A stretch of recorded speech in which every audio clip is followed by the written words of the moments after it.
ఏది చేసినా కానీ తన కుటుంబంలో ఉన్న వారు అందరికీ మేలు కలగాలని చేస్తుంది. అలాగే ప్రేమించే తండ్రి కూడా ఎంతో కష్టపడుతుంది. కారణం ఏంటంటే తన బిడ్డలందరికీ మేలు కలగాలని. అలాగే మరి మన కింద ఉన్న భూమిని, మన పైన ఆకాశాన్ని, సముద్రం అందరి సమస్తమును సృష్టించిన దేవుడు ఏది చేసినా కానీ మరి ప్రపంచంలో ఉన్న మనుషులందరికీ మేలు చేయాలనే ఆ ఉద్దేశంతోనే ఆయన ఆయా కార్యాలు చేసేవారు. కాబట్టి యేసు ప్రభువు యొక్క శిలువ మరణం, శిలువ మీద ఆయన చేసిన త్యాగం, ఆయన సమర్పించిన యొక్క జీవం, ఆయన చిందించిన రక్తం మరి కేవలము ఏదో ఒక కులానికి, ఒక మతానికి, ఒక జాతికి సంబంధించింది కాదు. కారణం ఏంటంటే ఆయన సృష్టికర్త అయిన దేవుడు ఆయన చేసిన శిలువ కార్యం ద్వారా భూమి మీద ఉన్న ప్రజలను మనం అందరం కూడా మేలు కలగాలని ఆయన ఎలాగో చేశారు. కాబట్టి యేసుక్రీస్తు ప్రభు వారి శిలువ మరణం ద్వారా ఆయన మానవుల పక్షంగా అనగా మనందరి పక్షంగా ఆయన ఏం చూపించారనే విషయాలు మీకు తెలియచేయడానికి ఇక్కడికి రావడం జరిగింది. మొట్టమొదటిగా ఆయన శిలువ మీద మరణించడం వెనక ఆయన మనందరికీ చూపించింది ఏంటంటే దేవుని యొక్క ప్రేమ. రోమిలి రాసిన పత్రిక 5:8 దేవుడు మన ఎడల తన ప్రేమను వెల్లడిపరిచను రాయబడింది.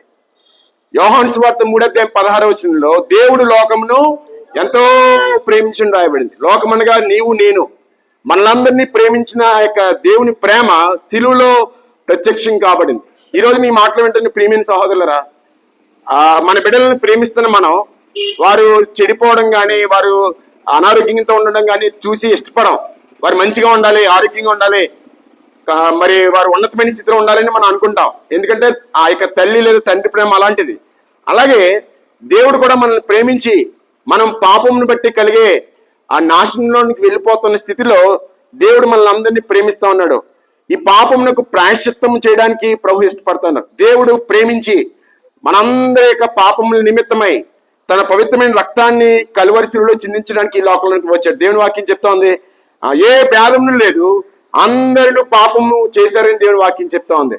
మన యొక్క ఆలోచనల ద్వారా, తలంపుల ద్వారా, క్రియల ద్వారా, మన నడవడిక ద్వారా, మన అలవాట్ల ద్వారా దేవుని యొక్క వాక్యానికి వ్యతిరేకమైన జీవితాలు జీవిస్తా ఉన్నాం. తద్వారా అనారోగ్యాన్ని, అశాంతిని, అనమ్మదిని, మరి అభద్రత భావాన్ని మనం తెచ్చుకుంటా ఉన్నాం. సమస్తమైన కీడులకు పాపము మూల కారణమైనది. మరి ఈ రోజున ప్రపంచంలో ఉన్న మానవులుగా మనందరం, మన కుటుంబాల్లో, వ్యక్తిగతంగా మనందరం మరి నెమ్మది లేని స్థితిని అనుభవించడానికి గల కారణం ఏంటంటే పాపము.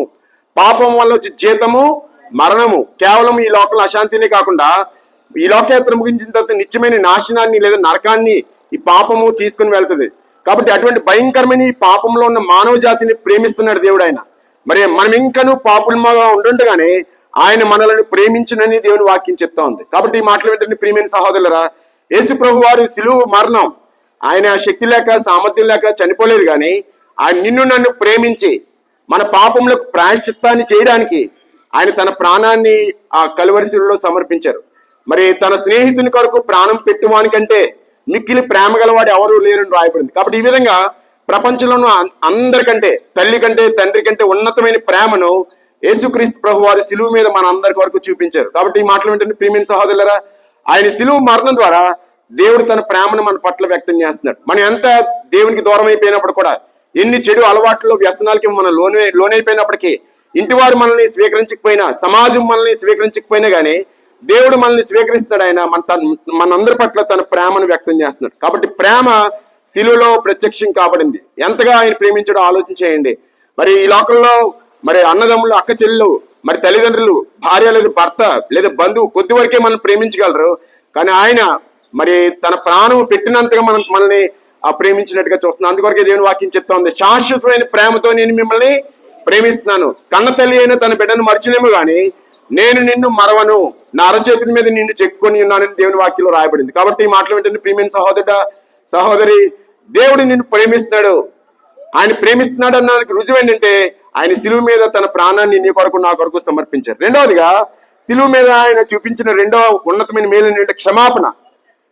మరి ఈ రోజున మానవులుగా మనందరూ కూడా పాపం చేత పీడించబడతా ఉన్నాం. పాప క్షమాపణ లేక పాపానికి ప్రాయశ్చిత్తం జరగక ఇబ్బంది పడతా ఉన్నాం. మత్తయి సువార్త 26:28 యేసు ప్రభువు చెప్పిన మాట, ఇది నా రక్తము అనగా పాప క్షమాపణ నిమిత్తం అనేకుల కొరకై చిందింపబడుచున్న నిబంధన రక్తం. పాపములు క్షమింపబడకపోతే మనం నిత్యరాజ్యాన్ని చేరుకోలేం, పరలోకాన్ని చేరుకోలేం. కాబట్టి పాప క్షమాపణ అనేది మన జీవితంలో ఎంతో శాంతిని సమాధానాన్ని తీసుకొస్తుంది. మీరు ఆలోచించేయండి, ఒక వ్యక్తి ఏదైనా 10 లక్షలు 20 లక్షలు అప్పు ఉందనుకోండి, అప్పున్న వ్యక్తి మొహంలో సంతోషం ఉండదు, ఎప్పుడు చూసినా నిరాశతో ఉంటాడు. కానీ ఎప్పుడైతే అప్పు తీరిపోద్దో ఆ మనిషి ఎంతో సంతోషంగా ఉంటాడు.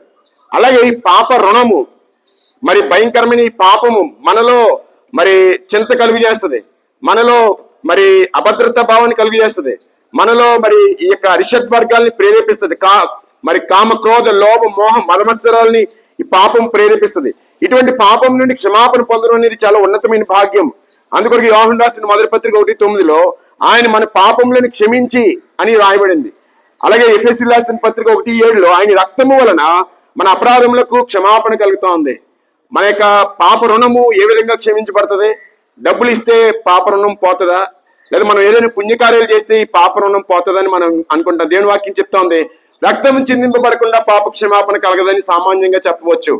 సర్వపాప పరిహారం రక్త ప్రోక్షణం ఆవశ్యకం, తద్రక్తం పరమాత్మైన పుణ్యదాన బలియాగం అని మనం వింటా ఉంటాం. అనగా మన పాపములు పోవాలంటే మనం చేసే నీతి క్రియల వల్ల కాదు, కానీ దేవుడే స్వయంగా తన యొక్క రక్తాన్ని చిందించడం ద్వారా పాప క్షమాపణ కలుగుతుందని వీటి యొక్క అర్థం. కాబట్టి ఈ రోజు నీ మాటలు వింటున్న ప్రియమైన సహోదరులారా, నీ యొక్క నా యొక్క మరి మరి జన్మ కర్మ పాపముల కొరకై ప్రయోజనంగా యేసుక్రీస్తు ప్రభు వారు తన రక్తాన్ని శిలువలో చిందించారు. కాబట్టి మరి ఆయన శిలువ మీద మరణించడం ద్వారా దేవుని ప్రేమను మనం రుచి చూచాం. రెండవదిగా దేవుని యొక్క క్షమాపణ, మరి ఆయన క్షమించడానికి సిద్ధ మనసు కలిగినటువంటి వాడు. కొన్ని సందర్భాల్లో మరి ఇంటి వారు మనల్ని క్షమించకపోవచ్చు, అలాగే ప్రభుత్వాలు కూడా కొన్ని సందర్భాల్లో క్షమించకపోవచ్చు, కానీ దేవుడు అన్ని సందర్భాల్లో మనం ఎవరైనప్పుడు కూడా మన పట్ల తన క్షమాపణ ఇవ్వడానికి ఇష్టపడతా ఉన్నాడు. కాబట్టి ఈ మాటలు వెంటనే మీరు ఆలోచన చేయండి. శిలువ ద్వారా దేవుని ప్రేమ వెల్లడి చేయబడింది, శిలువ ద్వారా దేవుని యొక్క క్షమాపణ మానవ జాతికి ఇవ్వబడింది. మూడవదిగా దేవుడు తన స్వాస్థ్యాన్ని మన కొరకు ఇస్తున్నాడు. ఒక తండ్రి, ప్రేమించే తండ్రి కష్టపడి ఇల్లు కట్టి తన ఇంటిని తన బిడ్డలకు ఏ విధంగా అయితే సమకూరుస్తాడో ఇస్తాడో, అలాగే మరి దేవుడు కూడా మన కొరకు నిత్య నివాసాన్ని సిద్ధపరుస్తున్నట్టుగా దేవుని వాక్యంలో రాయబడింది. యోహాను సువార్త 14వ అధ్యాయంలో మరి రాయబడిన మాటలు ఏంటంటే, నా యందు విశ్వాసం ఉంచుడి, నేను మీకు స్థలం సిద్ధపరచి వెళ్ళుచున్నాను, నేను ఉండే స్థలంలో మీరు ఉండలాగా మరలా వచ్చి నేను మిమ్మల్ని తీసుకుని వెళ్తానని దేవుని వాక్యంలో రాయబడింది. కాబట్టి ఈ మాటలు ఏంటంటే ప్రియమైన సహోదరులారా, ఈ లోకము మనకి ఎవరికి శాశ్వతం కాదు. కొద్ది కాలం ఈ లోకంలో ఉండడానికి యాత్రికులుగా పరదేశులుగా ఈ లోకంలోనికి మనం వచ్చాం, కానీ దేవుడు మన కొరకు నిత్యమైన స్వాస్థ్యాన్ని సిద్ధపరుస్తా ఉన్నాడు. ఎవరైతే ఆయన ఎందుకు విశ్వాసం ఇస్తారో వారందరికీ కూడా స్వాస్థ్యాన్ని ఇవ్వడానికి ఇష్టపడతా ఉన్నారు. దేవుని వాక్యం చెప్తా ఉంది రోమీయులకు రాసిన పత్రిక 3:23 ఏ భేదం లేదు, అందరినీ పాపం చేసి దేవుడు అనుగ్రహించి మహిమను పొందలేకపోతున్నారు, అనగా నిత్య జీవాన్ని పొందలేకపోతున్నాం. మరి అయితే దేవుని కృపావరము మన ప్రభు అయిన క్రీస్తు యేసునందు నిత్య జీవం అని రాయబడింది. కాబట్టి యేసుక్రీస్తు ప్రభు శిలువలో చిందించిన రక్తం ద్వారా దేవుని ప్రేమ వెల్లడి చేయబడింది, క్షమాపణ మనకు అనుగ్రహించబడింది. అంతేకాదు మనందరం ఆశిస్తున్నట్టుగా మరి ముక్తి లేదా మోక్షము, స్వర్గము, పరలోకము ఆయన రక్తం ద్వారా మానవ జాతికి ఇవ్వబడింది. కాబట్టి ఆయన శిలువ మీద మరణించింది కేవలము క్రైస్తవుల గురించి కాదు, లేదా కేవలం ఏదో కొన్ని దేశాల గురించి అని కాదు, కానీ ఆయన శిలువ మీద మరణించింది లోకాన్ని అందరికీ కూడా క్షమాపణ ఇవ్వడానికి, లోకాన్ని అంతటిని ప్రేమించి ఆయన లోకాన్ని అంతటికి కూడా తన నిత్యరాజ్యాన్ని ఇవ్వడానికి ఇష్టపడుతున్నారు. కాబట్టి ఇలాగ దేవుని ప్రేమ, దేవుని క్షమాపణ, దేవుని స్వాస్థ్యము మనం పొందాలంటే ఏం చేయాలి అంటే, ఇది ఖర్చుతో కూడిన పనేం కాదు. సూక్ష్మంలో మోక్షము, చిన్న విషయంలోనే దేవుడు గొప్ప ఆశీర్వాదం ఉంచాడు. ఎలా అంటే యోహాను సువార్త 14:1 మీ హృదయంలోని కలవరపడనీకుడి, నా యందు విశ్వాసం ఉంచి నేను రాయబడింది. రోమీయులకు రాసిన పత్రిక 10:9 యేసు ప్రభు అని నీ నోటితో ఒప్పుకొని నీ హృదయం మంది విశ్వసించిన యెడల నువ్వు రక్షింపబడతావు. కాబట్టి ప్రభునందు ప్రియమైన సహోదరులారా, యేసుక్రీస్తు ప్రభు వారు సృష్టికర్త అయిన దేవుడు. ఆయన నా కొరకే ఈ లోకానికి మానవుడిగా ఎత్తించాడు, నా పాపం కొరకే ఆయన తన రక్తాన్ని చిందించారు అని ఎవరైతే నమ్ముతారో, విశ్వసిస్తారో వారందరికీ యోహాను సువార్త 1:12 ప్రకారం మరి దేవుని వాక్యంలో రాబడిన తను అందరూ అంగీకరించారో, అనగా ఆయన నామనందు ఎవరైతే విశ్వాసించారో వారందరికీ కూడా ఆయన పిల్లలగుటకు లేదా ఆయన కుమార్తె అగుటకు ఆయన అధికారాన్ని అనుగ్రహించారు. ఈ లోకంలో మనందరం కూడా మరి ఒక తండ్రికి కుమారులుగా మనం ఎంచబడతా ఉన్నాం. అదే సమయంలో విశ్వసించడం ద్వారా మరి దేవుని బిడ్డలుగా అయ్యే అవకాశం ఉంది. దేవుడు తన యొక్క కుమారుల కొరకు, తన బిడ్డల కొరకు మరి స్వాస్థ్యాన్ని సిద్ధపరుస్తూ ఉన్నాడు. దయతో ఇటువంటి గొప్ప భాగ్యము సిలువ ద్వారా మనకి ఇవ్వబడింది. అందుకొరకే ఈ సిలువ సువార్త మరి అందరికి సంబంధించింది. దేవుని వాక్యం చెప్తా ఉంది, సిలువను గుర్చిన వార్త రక్షింపబడే వారికి దేవుని శక్తి అని రాయబడింది. కాబట్టి సిలువలో ఆయన చేతకాక శక్తి లేక చనిపోలేదు, నిన్ను నన్ను మరి ప్రేమించడానికి, నీకు నాకు క్షమాపణ ఇవ్వడానికి, నీకు నాకు నిత్య జీవం ఇవ్వడానికి ఆయన శిలువలో తన ప్రాణాన్ని సమర్పించారు. కాబట్టి అటువంటి ప్రేమ గల ప్రభు మనల్ని పిలుస్తున్నారు. మత్తయి సువార్త 11:28 ప్రకారం ప్రయాసపడి భారం మోసుకొంచున్న సమస్త జనాలు నా దగ్గరికి రండి, నేను మీకు విశ్రాంతిని ఇస్తానని ప్రభు పిలుస్తున్నారు. అపోస్తలుల కార్యం 10:36 ప్రకారం యేసుక్రీస్తు అందరికీ ప్రభు అని రాయబడింది. కాబట్టి ఈ మాటలు వెంటనే మీరు ఆలోచన చేయండి. మరి ఆలోచన ఆశీర్వాదం తీసుకొని వస్తుంది, ఆవేశం మరి శాపాన్ని తీసుకొని వస్తుంది. మరి పెద్దలు చెప్పినట్టుగా తింటే రుచి తెలుస్తుంది, దిగితే లోతు తెలుస్తుంది, మోస్తే బరువు తెలుస్తుంది. అలా వినడం ద్వారా విషయం తెలుస్తుంది. అయితే నేను చెప్పిన సమాచారం మరి సముద్రంలో నీటి బుట్టంతా ఇంకా తెలుసుకోవాల్సిన విషయాలు అనేకమైన ఉన్నాయి ప్రభుని గురించి. మీకు ఏమైనా పుస్తకాలు కొద్దిగా సహకరిస్తాయి, అయితే వాటిని చదవండి. అలాగే దేవుని సన్నిధికి రావాల్సిందిగా కోరుతున్నాం. ఈ సువార్తను మన జయరామాలపేట నొనుగుప్పల వారి వీధిలో ఉన్న హౌస్ ఆఫ్ జీసస్ ఏసు మందిరం తరఫున మీకు అందిస్తా ఉన్నాం. మరి మిమ్మల్ని అందరినీ ఆహ్వానిస్తున్నాం. ఈ వారంలో శుక్రవారం గుడ్ ఫ్రైడే ఉదయం 9 నుంచి 3 గంటల వరకు యేసుక్రీస్తు ప్రభు వారి శిలువ మీద చేసిన సందేశం వివరించబడుతుంది. అలాగే ఆదివారం పునరుద్ధాన ఆదివారం యేసు ప్రభు వారి మరణాన్ని జయించి తిరిగి లేచిన రోజు, ఆ రోజు ఉదయం 9 నుంచి 12 గంటల వరకు మందిరంలో ఆరాధన ఉంటుంది. అయితే ఆ ఆరాధన కార్యక్రమానికి మిమ్మల్ని అందరినీ ఆహ్వానిస్తున్నాం. ఏ భేదం లేదు, అందరూ రావచ్చు. దేవుడు అందరిని ప్రేమిస్తాడు, అందరి కొరకు తన ప్రాణాన్ని పెట్టాడు, అందరి కొరకు తన రక్తాన్ని చిందించాడు. ఈ విషయాన్ని మీరు అందరూ తెలుసుకొని సత్యాన్ని విశ్వసించాలని కోరుతున్నాం. దేవుడు మిమ్మల్ని మీ కుటుంబాన్ని నిండుగా మెండుగా దీవించి ఆశీర్వదించింది గాక. ఆమేన్. ప్రార్థన చేసుకుందాం. చిన్న ప్రార్థన క్లుప్తంగా.